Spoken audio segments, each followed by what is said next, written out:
देखिए question number 6 में इसने बोला if cost price of 25 books is equal to the selling price of 20 books. क्या दिया हुआ है?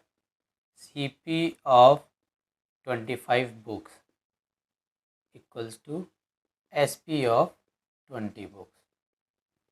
ठीक है जी, ये में दिया हुआ है। बताना है इसको लॉस हुआ है या फिर इसको प्रॉफिट हुआ है, उसकी परसेंट निकालनी है। देखो सबसे पहले आपको बोलना है let CP of each book. हर एक बुक का सीपी हमने माना कितना है जी? रुपीज़ एक्स है। ठीक है, अब ध्यान दो इन क्वेश्चंस में क्या करना है। देखो जब कभी भी आपको प्रॉफिट निकालना है या लॉस निकालना है, ठीक है, ये इसको गेन भी बोल सकते हैं प्रॉफिट को, ठीक है, ये दोनों सेम है। तो जब कभी आपको ये निकालना है या ये निकालना है, ठीक है, इस टाइप के क्वेश्चंस में आपको ये देखना है कि आपने बेचा कितना है।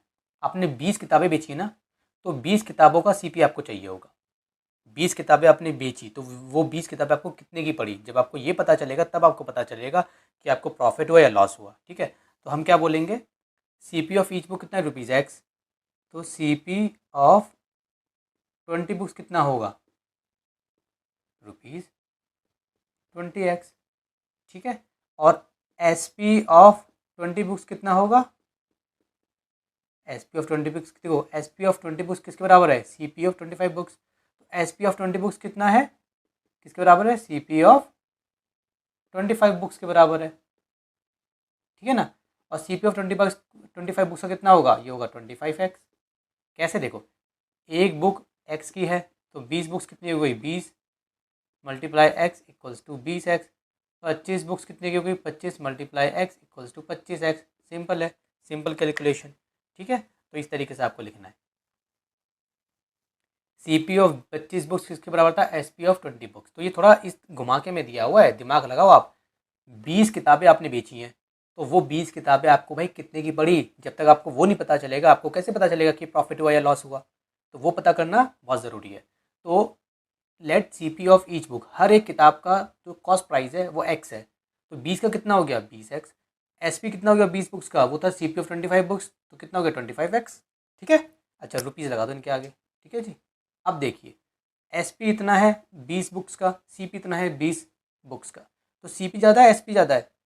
एस पी ज़्यादा है, इसका मतलब प्रॉफिट हुआ। तो प्रॉफिट का फॉर्मूला क्या होता है? S P minus C P. So लिखेंगे rupees 25 X minus rupees 20 X. ठीक है जी, तो कितना आ गया? Rupees 5 X. ये क्या हो गया? हमारा प्रॉफिट।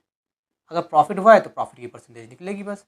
तो प्रॉफिट परसेंट का फॉर्मूला क्या होता है? ऊपर प्रॉफिट, नीचे सी पी, मल्टीप्लाई में 100। ठीक है, तो प्रॉफिट कितना है हमारा? इसके बाहर ऐसे करके ऐसे परसेंटेज आप लगा सकते हो। प्रॉफिट कितना है हमारा? 25 एक्स है, सॉरी 5 एक्स है। नीचे सी पी कितना है? सी पी देखो ये रहा 20 एक्स। 20 एक्स, ये वाला सी पी क्यों ले रहे हैं? ये वाला सी पी क्यों ले रहे हैं पता है ना? ये वाला सी पी इसलिए ले रहे हैं क्योंकि 20 बुक्स हमने बेची हैं, तो 20 बुक्स कितने की पड़ी? हमने 20 बुक्स खरीदी कितने की थी? ठीक है, तो उसी हिसाब से। अगर ये बोलता एस पी ओ 25 बुक्स तो हम 25 का लेते। ये बोलता 30 तो हम 30 का सी पी लेते। ये बोलता 40 तो हम 40 का सी पी लेते। जितने का एस पी उतने का सी पी। ठीक है, तो हो गया, तो इसे सॉल्व कर लो। मल्टीप्लाई 100 है और बाहर परसेंटेज चल रहा है आपका। एक्स से एक्स करिए, 5 वन ज़ा 5, 4 ज़ा 4 से करा 25%। सो प्रॉफिट परसेंट कितनी आ गई? 25%। ठीक है, ये हमारा आंसर आ गया।